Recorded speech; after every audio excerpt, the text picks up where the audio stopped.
On vous remercie d'être venus nombreuses et nombreux. Donc aujourd'hui, nous allons projeter le film Los Labios Apretados, donc, qui est un film qui est quasiment le seul film qui existe sur la révolution d'octobre 1934 aux Asturies.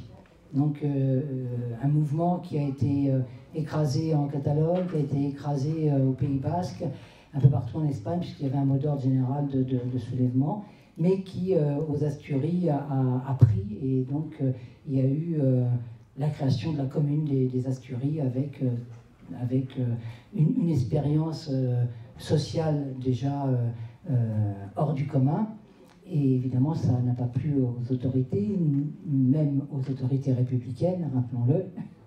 On était en pleine République.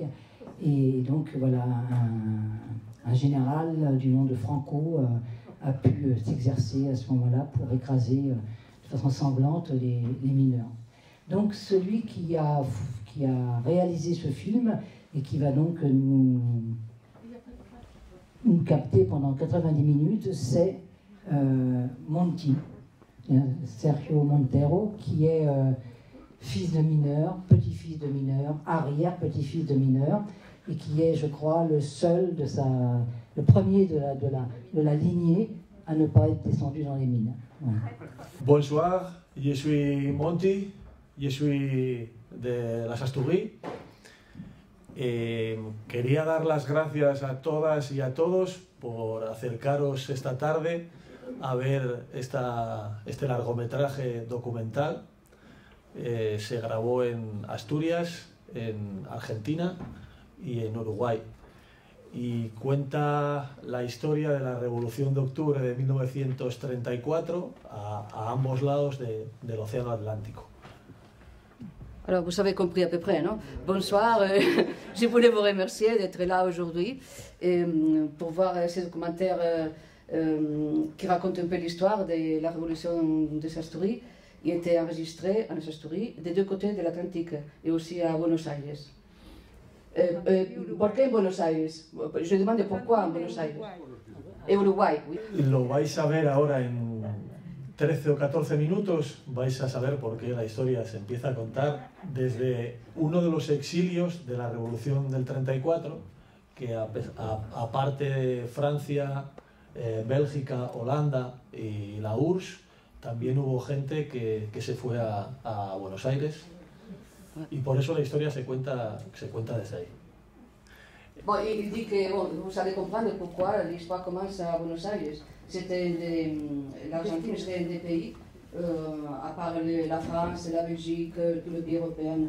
Après, il y a beaucoup de pays d'Amérique latine qui ont reçu pas mal d'exilés espagnols à la fin de la guerre. Il sera là pour répondre aux questions après.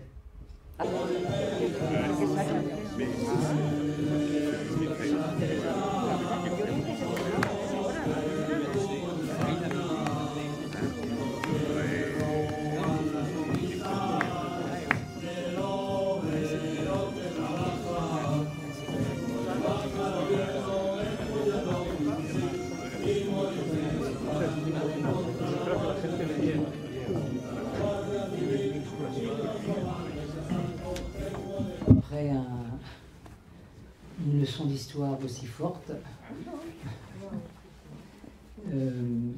la parole est à vous si vous voulez poser des questions, et puis à moins que tu aies des choses à nous dire sur la façon dont tu as procédé, et puis les rapports que tu as pu avoir avec ton grand-oncle.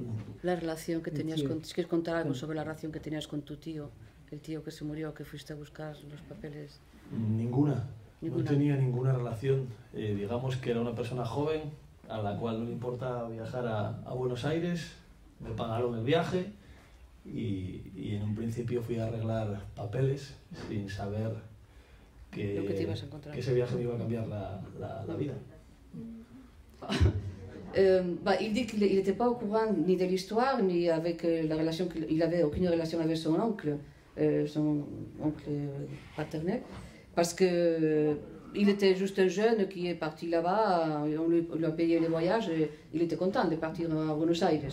Et c'est là-bas qu'il a connu toute l'histoire Et voilà, c'est de là qu'est parti le film. De todas maneras, en Asturias siempre fue revolucionaria, siempre fue de izquierda, mineros o no mineros. Pero eso sí, se ha ocultado siempre, esta revolución asturiana siempre ha estado oculta en toda España.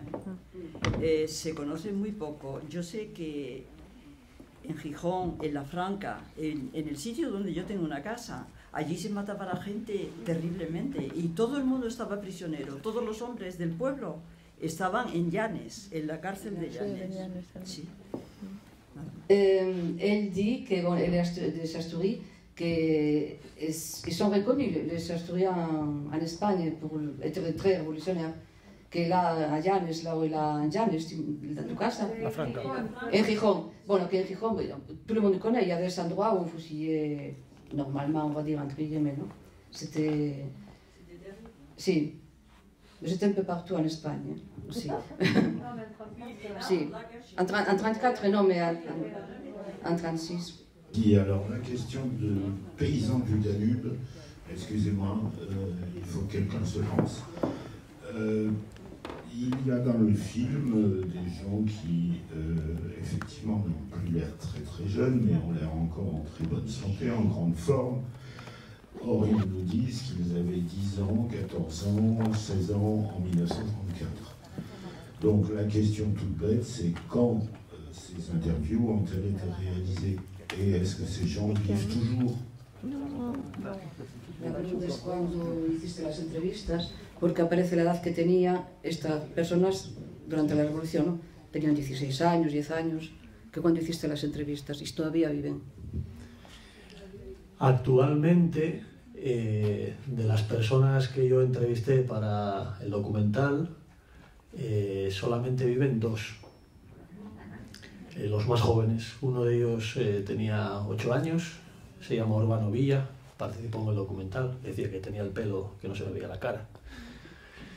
Yo comencé a hacer las primeras entrevistas, creo que en el año 2002-2003, más o menos.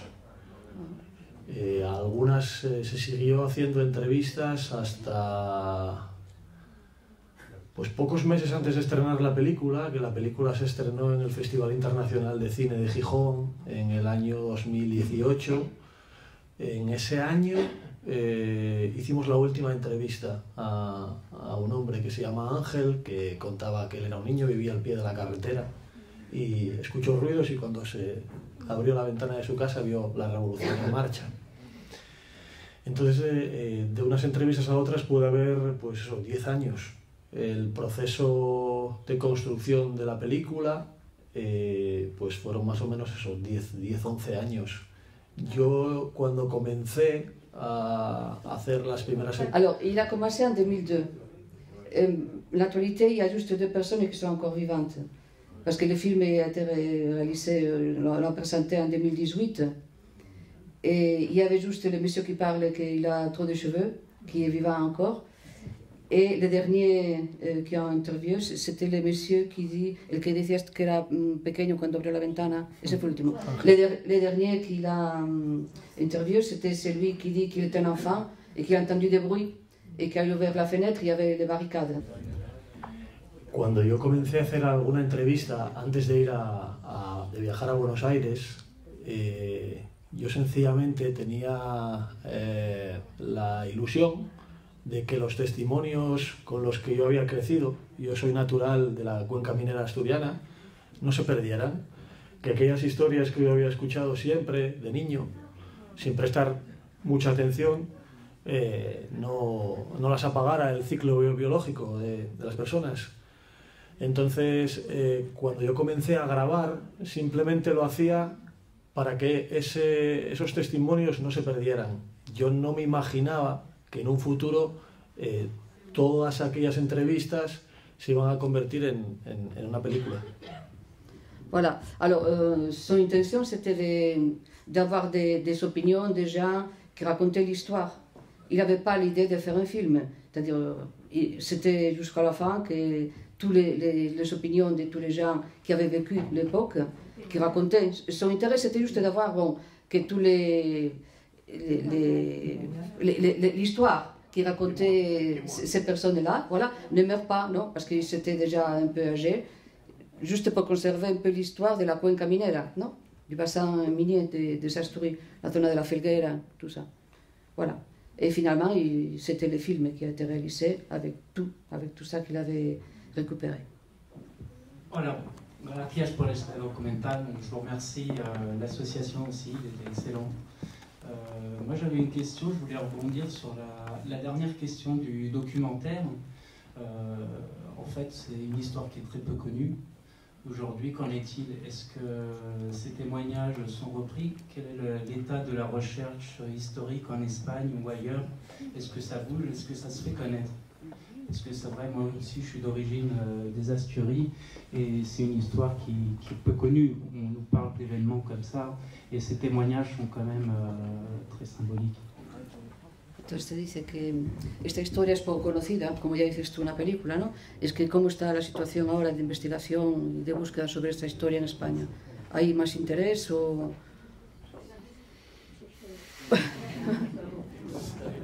C'est très difficile de contestar. Digamos que la Revolución del 34 era más o menos conocida en Asturias por ser el principal núcleo de los acontecimientos y una gran desconocida en el resto de España. Incluso en la gente que lo vivió, que fueron coetáneos, por una razón. Hubo una censura militar desde que se desencadenaron los acontecimientos el 5 de octubre de 1934 hasta enero del 36. En enero del 36 se levanta la censura militar porque las elecciones son a comienzos de febrero del 36 y eso y la cercanía con el levantamiento militar, con el golpe de Estado del general Franco, hicieron que históricamente los acontecimientos de Asturias se quedasen en el olvido. Si bien en la guerra civil hubo batallones que se llamaron, bueno, con nombres relativos a la comuna asturiana, Batallón Sangre de Ochobre, Mártires de Carballín, pero hoy día, bueno, la película ayudó a que esos acontecimientos se conocieran. Cuando yo comencé en los años 2000 ni siquiera existía el término de memoria histórica. Poco a poco se va ganando un poquito en ese terreno, pero llevamos décadas de retraso. O sea, hay una brecha, sobre todo con la gente más joven. La idea que yo tenía era que el trabajo pudiese servir como material didáctico en los institutos y en los colegios. Y bueno, tengo la suerte de que en algún instituto de Gijón, de la Cuenca Minera y de Madrid, los chicos pudieron ver el documental. Voilà, bon, c'est un peu long. Sí, tengo que hacer una respuesta más corta. Alors, il dit que la mémoire historique, vraiment, quand il a commencé à faire des interviews, en les années 2000, ça n'existait pas en Espagne, non? Et l'histoire des Asturies et de la révolution asturienne était très peu connue, même dans le reste de l'Espagne. On savait qu'il y avait eu la révolution en Asturie, mais tous les détails, non, parce qu'il y avait des censures militaires très très fortes. Entre octobre 1934 et après jusqu'au janvier 1936. C'est là qu'après il y a eu les élections où il a gagné le Front populaire et on a connu un peu plus de choses. Même dans la guerre civile, il y avait des bataillons qui avaient des noms des villages asturies, non? Mártires de Carballín, Mártires de Carballín. C'est-à-dire qu'on connaissait comme ça un peu qu'il y avait quelque chose en Asturie, mais pas les détails. Qu'il y avait une répression très forte, parce que bon, si on avait des familiers là-bas, on connaissait un peu, mais on ne parlait pas beaucoup de ça. Et alors, son intérêt, c'est que tout ça aide surtout pour les jeunes, non? Qu'on voit les films dans les écoles, dans les lycées, et il dit qu'à Gijón, par exemple, on commence à les voir. Il faut les répandre un peu partout. Ici en France, mais aussi en Espagne, pour l'est de l'Espagne. Est-ce qu'il y a une demande spéciale? Te piden, los institutos te piden que vayas a presentar la película o algo. En alguna ocasión fui a dar alguna charla de memoria, en alguna ocasión me invitaron a dar una charla, una conferencia en relación a memoria histórica y empleamos la película como disparador para que los alumnos pudiesen preguntar. Pero fuera de Asturias. Yo en Madrid no fui, sé que se proyectó en Madrid. Yo he estado en Asturias, en La Felguera y en Gijón. Voilà. Il dit qu'il a été invité en Asturias, à Felguera, à Gijón. En Madrid, on a passé les films. Il n'était pas là, mais bon, on sait qu'ils ont passé les films aussi. On commence peu à peu. Je veux remercier beaucoup a tous les gens qui ont organisé cette projection. Agradezco a todos los que hicieron esta producción. Je suis moi-même argentin, j'ai vécu la répression. Je suis argentino y he vivido en la represión. Je suis très impressionné par cette bibliothèque cachée. Ouais. Vraiment très impressionné. Estoy muy impresionado por esa biblioteca oculta. Ayant vécu au moment où la répression était sanguinaire, un peu comme ce qu'on a vu. Parce que je vis la répression sanguinaria comme si. Si quelqu'un gardait un petit papier quelconque, on passait un papier quelconque. Si cualquiera, habiendo vivido esto en Argentina, guardaba un papel cualquiera y lo descubrían, pues ahí se acabó. Je me rappelle, étudiant, de temps en temps, des gens qui venaient à n'importe quelle heure, frappaient la fenêtre de la porte et disaient, vous brûlez les livres, parce qu'ils arrivent. Yo me acuerdo que muchas veces me despertaban golpeando la puerta, empiezan a quemar los libros porque ya llegan. Et alors, je suis étonné qu'il a pu survécu ces moments-là, parce que vraiment c'est extraordinaire. Je me demande comment ils ont réussi à garder tout ça.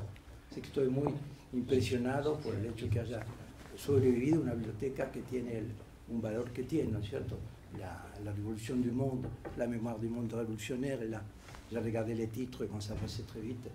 Et je veía los títulos cuando pasaban rápido y me di cuenta que estaba la revolución de todo el mundo, ¿no? Así que es impresionante, eso es impresionante. Los documentos históricos que aparecen en la película, que pude extraer del archivo de la Federación Libertaria Argentina, que concretamente para ti está en el barrio de Constitución, calle Brasil, 1551, sobreviven porque durante la dictadura de Videla los anarcos no eran el principal objetivo, tenían más problemas con montoneros y con otros grupos insurgentes, como ellos decían. Todos los documentos viajaron, como se dice en la película, en los barcos del exilio republicano, y en una sociedad de amigos de la ciencia ficticia consiguieron sobrevivir a las 3 veces que se cacheó la casa, ocultos en los colchones, en el ático de la casa.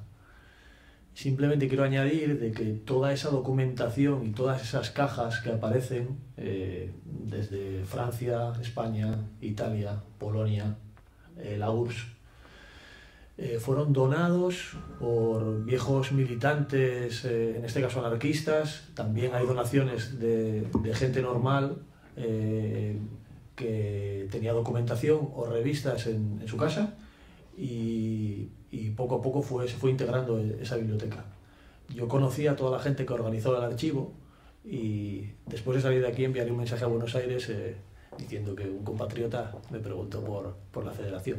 Pero realmente yo ahí pude encontrar documentos que en España se destruyeron. Alors, la bibliothèque a survécu parce qu'il y avait tous les bateaux qui sont partis d'Espagne, des exilés espagnols qui sont partis en Argentine, et aussi des donations de la France, d'Italie, d'autres pays, par des militants anarcho-syndicalistes, et aussi des donations de personnes particulières qui avaient des collections de magazines. Et après, il dit qu'en Argentine, à l'époque, c'était pas... les dangers, ce n'étaient pas les anarcho-syndicalistes, c'était plutôt les montoneros ou d'autres partis politiques. Non? C'est pour ça que peut-être qu'il a survécu. Ok. Oui, moi, effectivement, en Espagne, on ne connaît pas la révolution des Asturies, mais la mémoire de la révolution des Asturies, ben, effectivement, elle était en exil. Chaque année, dans la presse de l'exil, et c'est très curieux parce que dans ces fameuses archives, il y a une caisse où il y a marqué Zenit. Et bien Zenit, chaque année, en octobre, rappelait la révolution d'octobre. Chaque année. Et donc, chaque année, par exemple, Ramón Álvarez, qui vivait ici à Paris, chaque année, évidemment, la révolution des Asturies était présente en octobre. Et donc, il y a une mémoire qui est ailleurs. C'est très curieux d'ailleurs. La mémoire qui manque à l'Espagne, elle est dans le monde entier. Hein.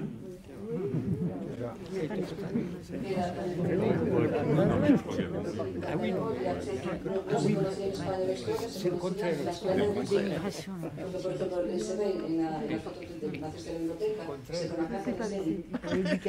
Que se publicaba aquí y que cada año se celebraba. Toda la historia de la Revolución de Asturias se sabía más en el exilio. Un dato. Albert Camus escribió una obra teatral que se llamó, me parece que en francés era La Revuelta de Asturias. La Revuelta de Asturias. Sí. Esa obra se estrenó, me parece, en Asturias hace 2 o 3 años. Jamás se había representado esa función teatral en Asturias. Creo que puede ser un ejemplo ilustrativo de cómo se maneja la memoria en mi país. Sí. Alors il dit qu'Albert Camus avait fait une pièce, La Révolution des Asturies, qui s'est présentée aux Asturies il y a 2 ans, pour montrer comment on représente l'histoire en Espagne. A mí me ha parecido muy interesante el documental, ¿no? En Toulouse tenemos una asociación, ¿no? En el 2014, en 2014, on a fait un numéro spécial consacré à la Révolution d'Asturias. Il y a une chose qui apparaît ici dans le documentaire, c'est tout apparaît comme uniquement les Asturies. Or, le mouvement d'octobre 34 devait être une révolution, tenía que ser una revolución por toda España. Et autre chose qui apparaît, qui est dite un peu en souligné, c'est le Parti socialiste à l'époque. Le Parti socialiste espagnol va être le seul parti socialiste, fue el único partido socialista que llamó a la revolución en Europa, aussi, tan solo en el mundo, aparte el austríaco, à part l'autrichien en 1934. Et on rejoint aussi le problème de la mémoire. C'est-à-dire pourquoi on ne parle pas de la révolution de 1934. Parce que le Parti socialiste, certainement de l'époque, je crois que c'était Zugazagoitia qui en parlait, il dit de toute façon, si el Partido Socialista no hubiese llamado a la revolución, pues o los comunistas o los anarquistas nos hubieran comido la cosa.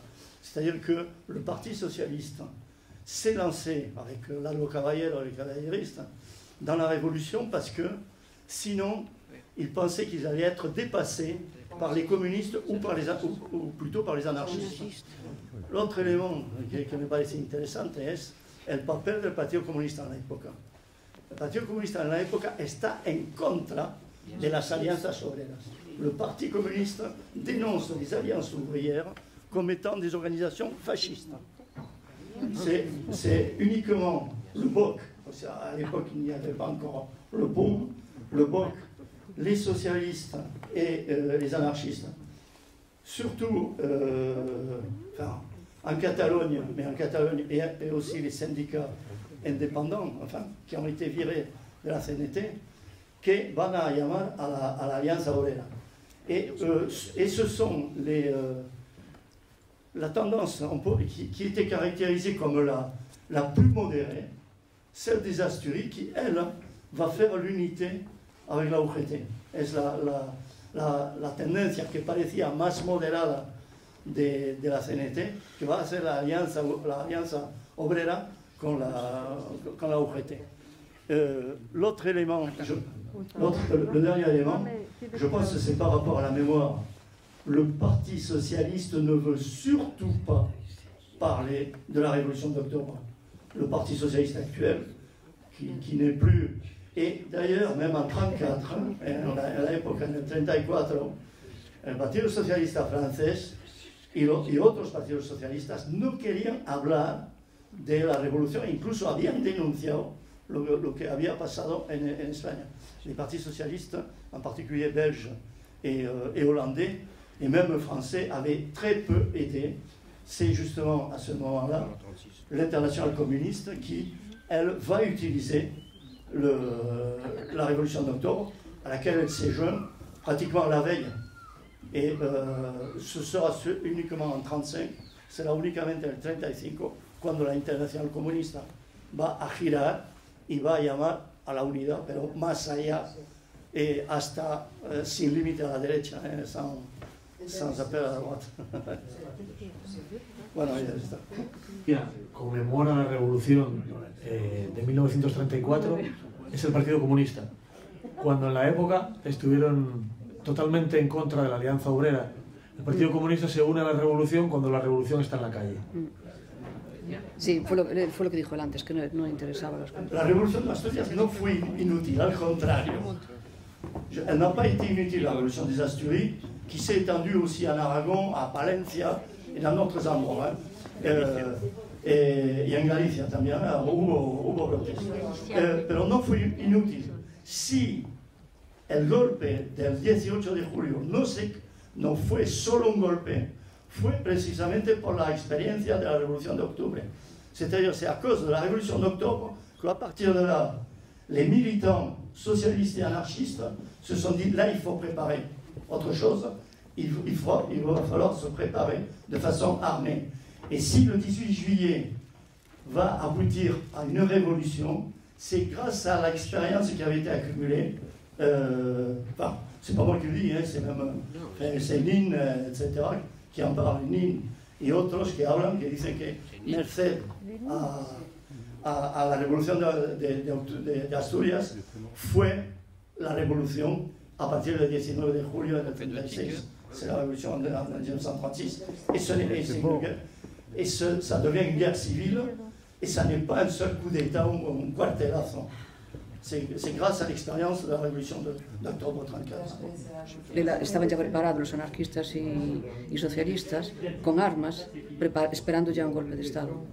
Sí, y fue eso lo que ayudó a que después tuvieran ya una experiencia. Tras la Revolución de Octubre, esos acontecimientos bipolarizaron totalmente el país. De hecho, el eslogan que utilizó el Frente Popular en la campaña de febrero de 1936 fue: saquemos a los presos a la calle, metamos a los torturadores. Por lo tanto, sí que se empleó la victoria del Frente Popular. Y una vez que estalló el golpe era